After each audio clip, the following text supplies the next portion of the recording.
ગાંધીનગરમાં જ્ઞાન સહાયકો માટે ગુજરાત સરકારની નીતિ લાંબા સમયથી ચર્ચામાં રહી છે. જોકે આ મામલામાં તમામ વિવાદો વચ્ચે રાજ્ય સરકાર દ્વારા વધારે એક વિવાદિત આદેશ કરાવવામાં આવ્યો છે. આ પરિપત્ર વાયરલ થતા અનેક ચર્ચાઓ વહેતી થઈ છે.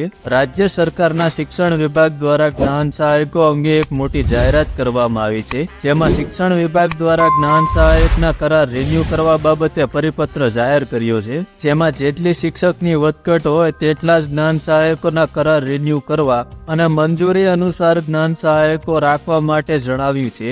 બદલીઓ બાદ જો શિક્ષકોની જગ્યા ભરાઈ ગઈ હોય તો તે જગ્યા પર જ્ઞાન સહાયકોના કરાર રિન્યુ ન કરવા માટેનો પરિપત્રમાં જણાવ્યું છે. જગ્યા ભરાઈ ગઈ હોય તો જ્ઞાન સહાયકોને છૂટા કરી દેવા માટે જણાવવામાં આવ્યું છે. શિક્ષણ વિભાગ દ્વારા જાહેર કરેલા પરિપત્રનો ઉલ્લેખ છે કે પ્રાથમિક શાળાઓમાં કાર્યકર જ્ઞાન સહાયકની કરારની અવધિ 31/7/2024 રોજ પૂર્ણ થઈ રહી છે. જોકે કરાર રિન્યુ કરતા પહેલા કેટલી બાબતોનું ધ્યાન રાખવાની સૂચના આપવામાં આવી છે.